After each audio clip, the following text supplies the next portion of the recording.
बच्चों, mental math कक्षा 9।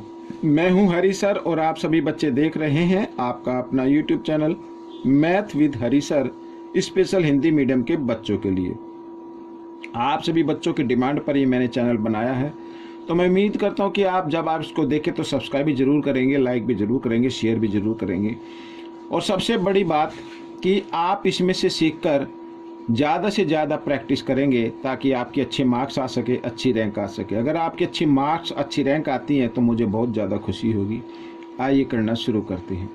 तो प्रश्न नंबर 1, आज हम एक नया अध्याय शुरू कर रहे हैं। अध्याय 12, पृष्ठीय क्षेत्रफल और आयतन। ठीक है, तो हमेशा की तरह मैंने यहाँ पर पहले से लिख के रखे हुए हैं। ये देखिए आपके सामने प्रश्न नंबर 1 क्या कहता है। बहुत ही आसान है, ठीक है, इसको हम करते हैं। अब इसमें क्वेश्चन में लिखा है, थोड़ा सा मैं इसको क्लियर कर लेता हूँ। ये जी हाँ, ठीक है। यदि एक घन का आयतन दिया हुआ है, इसकी भुजा की माप बतानी है। ठीक है ना। माना घन की भुजा की माप, माना घन की भुजा की माप बराबर ए मान लो, ए सेंटीमीटर मान लो। ठीक है, ए सेंटीमीटर मान लेते हैं। और घन का आयतन क्या होता है? घन का आयतन क्या होगा? भुजा की घात 3 ये होता है। लेकिन दिया हुआ आयतन कितना है? 2.197। ठीक है, तो हमें क्या करना है, ये दोनों आयतन को बराबर रख देना है आपको इस तरीके से। ठीक है, ऐसे, या फिर आप कर सकते हैं 2197 बटे दशमलव के लिए 1 लगाओ, दशमलव के बाद 3 अंक है तो 3 जीरो लगा लो। इस तरीके से भी आप लिख सकते हैं। अब सबसे पहले आपको ए निकालना है, क्योंकि भुजा की माप बतानी है ना, तो ए निकालना है। तो ए निकालने के लिए आपको क्या करना पड़ेगा, आप समझ ही गए होंगे। ये इधर जो घन था, ठीक है, बराबर के निशान से इधर लेके आएंगे, इसको बदल देना है घनमूल में इस तरीके से। तो अब घनमूल निकालना है। तो 1000 का तो आपको मालूम ही है क्या होता है। 1000 का तो आपको मालूम है क्या होगा, ठीक है ना। अब सबसे पहले देखो, 1000 का तो 10 होता है, यहाँ पर मैं 10 लिख देता हूँ। अब इसको कैसे करना है, अब ये देखो 7, यहाँ पर पीछे क्या आया हुआ है? 7 आया हुआ है। अब 7 किसके घन में आता है ये आपको देखना है। ठीक है, 1 का घन कितना होता है बच्चों? 1 का तो 1 ही होगा। 2 का कितना होता है? 8 होता है। 3 का कितना होता है? 27 होता है। तो घन में किसके घन में आता है? 3 के में आता है। ठीक है, तो यहाँ पर आपको लिखना होगा 3। अब आगे ये देखो, शॉर्ट ट्रिक क्या होती है मैं आपको बताता हूँ। ये है, तो आपको सबसे पहले पीछे के 3 अंक लेने हैं। पीछे के कितने अंक लेने हैं? 3 अंक लेने। 3 अंक में इकाई के अंक को देखना है, ये किसके घन में आता है, तो वो संख्या यहाँ पर लिख देनी है। ठीक है ना। अब क्या करना है, अब ये करना है कि आगे जो ये 2 बचा है, इससे छोटा संख्या हमें लेनी है जो परिपूर्ण घन होती है। ठीक है, अब इससे वैसे तो छोटा सा है, बड़ा कोई आएगा तो मैं बताऊंगा, तो यहाँ पर 1 आ जाएगा। ठीक है, 2 तो लिखेंगे नहीं, 2 से छोटी वाली संख्या यहाँ पर हम लिख देते हैं। ठीक है, यानी तो अब देखो, अब ये आ गया आपका आंसर। और a बराबर 13 और यहाँ पर 1 जीरो है, तो 1 अंक के बाद दशमलव लगा दीजिए और ये बन जाएगा आपका भुजा, आगे घन की भुजा। ठीक है। प्रश्न नंबर 2 क्या कहता है, इसको देखो। 5 मीटर लंबे, 4 मीटर चौड़े और 3 मीटर ऊंचे कमरे में रखी जा सकने वाली सबसे लंबी छड़ की लंबाई बतानी है। सबसे लंबी छड़ की लंबाई आपको बतानी है। ठीक है ना। देखो यहाँ पर लिखा है, मैं लिख लेता हूँ कमरे की लंबाई कितनी होती है? लंबाई है 5 मीटर, लिख लेते हैं। कमरे की चौड़ाई कितनी है? 4 मीटर है, ये भी लिख लेते हैं। ठीक है, और कमरे की ऊंचाई भी लिख लीजिए, कितनी है? 3 मीटर। अब इस कमरे में रखी जा सकने वाली सबसे लंबी छड़ की लंबाई बतानी है। सबसे लंबी छड़ यानी भाई ऊंचाई में तो रख नहीं सकते, चौड़ाई में भी नहीं थी, तो कोने से कोने में मिला के ऐसे रखना है। यानी आपको क्या ज्ञात करना है? आपको ये विकर्ण की लंबाई ज्ञात करनी है। और घनाभ का विकर्ण क्या होता है उसका मैं फार्मूला लिख लेता हूँ। अब हम इसको घनाभ क्यों कहेंगे, क्योंकि लंबाई चौड़ाई ऊंचाई दी हुई है, ठीक है। घनाभ का विकर्ण होता है, वर्गमूल का निशान लगाना है यहाँ पर, सॉरी लिख लेते हैं घनाभ का विकर्ण। विकर्ण बराबर होगा, ठीक है, ये वर्गमूल का निशान लगाना है और क्या लिखना है, ठीक है, लंबाई का वर्ग जमा चौड़ाई का वर्ग जमा ऊंचाई का वर्ग, ये करना है आपको।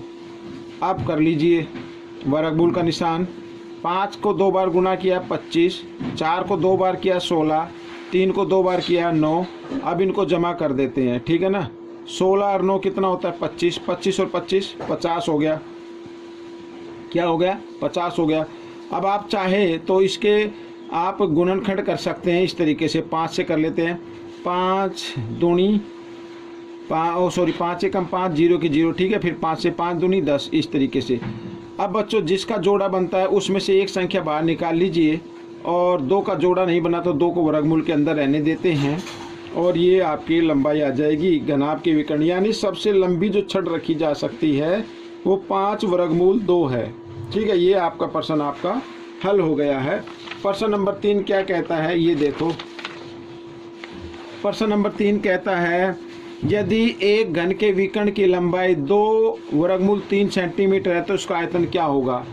अब घन के विकर्ण की लंबाई दी हुई है तो घन का आयतन हमें बताना है, तो आयतन बताने के लिए हमें एक भुजा की जरूरत होगी, लेकिन भुजा तो इसमें है नहीं, तो हम भुजा किससे निकालेंगे, घन के विकर्ण से निकालेंगे, ठीक है। अब देखो बच्चों, घन का विकर्ण अगर हमें घन का विकर्ण निकालना हो तो उसका फॉर्मूला होता है वर्गमूल 3a, ठीक है, ये होता है। लेकिन दिया हुआ विकर्ण कितना है 2 वर्गमूल 3, तो हम दोनों को क्या कर देते हैं, दोनों को बराबर रख देते हैं इस तरीके से, ठीक है। और इस तरीके से आपके घन की भुजा की लंबाई आपकी आ जाएगी। तो 3 इधर गुणा में इधर आकर ये भाग में आ गया, और वर्गमूल 3 से वर्गमूल 3 काट दिया, तो a बराबर कितना आ गया 2 आ गया। 2 सेंटीमीटर है बच्चों, घन की भुजा की लंबाई क्या 2 सेंटीमीटर है। अब घन का आयतन निकाल लीजिए, घन का आयतन, ठीक है। घन का आयतन क्या होगा, भुजा की 3 होता है, ये a की घात 3 यानी 2 की घात 3 होगी यार। 2 को 3 बार गुणा करें ऐसे, सॉरी 2 को 3 बार, 2 दूनी 4, 4 दूनी 8। तो बच्चों ये आपका आयतन आ गया है। आप इस तरीके से लिखेंगे, या 8 घन सेंटीमीटर, इस तरीके से लिखना है। तो ये आपका आंसर बन गया, ठीक है। आइए करते हैं प्रश्न नंबर 4। प्रश्न नंबर 4 क्या कहता है, देखो। एक खेत में 7 मीटर भुजा का घन के आकार का खड्डा खोदा गया है, ठीक है। घन के आकार का खड्डा खोद लिया, यानी कि इस तरीके का आपने एक खड्डा खोद लिया है, ऐसे ये खड्डा खोद लिया, ऐसे जमीन थी, ऐसे जमीन है, इस तरीके का खड्डा खोद लिया गया है। और खोदने के उपरांत निकाली गई मिट्टी का आयतन ज्ञात करो। मीन्स घन का आयतन ही ज्ञात करना है, जो घन का आयतन होगा वही मिट्टी का आयतन होगा, ठीक है। तो आइए कर लेते हैं। घन की भुजा तो दी हुई है ना 7 मीटर, तो घन की भुजा लिख लेते हैं। घन की भुजा बराबर 7 मीटर, तो घन का आयतन क्या होगा, भुजा गुणा भुजा गुणा भुजा। अब 7 सत्ते 49, 49 सत्ते होता है बच्चों 343 होता है, ठीक है। अब ये आ गया घन सेंटीमीटर, यानी इतनी मिट्टी निकाली गई है। अब इसको आप खड्डा भी मान सकते हैं या घन का आयतन भी आप इसको मान सकते, तो ये आपका उत्तर बन जाएगा। अब हम करेंगे बच्चों प्रश्न नंबर 5। ये रहा आपके सामने प्रश्न नंबर 5, ठीक है ना। अब इस प्रश्न नंबर 5 में क्या पूछा है, ये देखो। 8 मीटर गुणा 6 मीटर गुणा 5 मीटर विमाओं की कमरे की चारों दीवारों को रंगा जाना है। रंग जाने वाले क्षेत्रफल ज्ञात करो, यानी चारों दीवारों का क्षेत्रफल निकालना है, ठीक है। चारों दीवारों का क्षेत्रफल, चारों दीवारों का क्षेत्रफल फॉर्मूला होता है बच्चों 2h और लंबाई जमा चौड़ाई। ये फॉर्मूला आपको लगाना है, याद रखना है। आपको फॉर्मूले याद होंगे तभी आप इसको कर पाएंगे। अब देखो 2 ऊंचाई कितनी है बच्चों, ये लास्ट में हमेशा ऊंचाई मानी जाती है, ये ऊंचाई हो गई। और ये आगे जो है ये लंबाई और चौड़ाई होती है, ठीक है। तो लंबाई जमा चौड़ाई हम इस तरीके से लिखेंगे। और 5 दूनी 10 और 8 है 14, ठीक है। तो 14 को 10 से गुणा करते हैं तो 140 आ गया। 140 मीटर वर्ग और क्षेत्रफल को हमेशा वर्ग में लिखना है।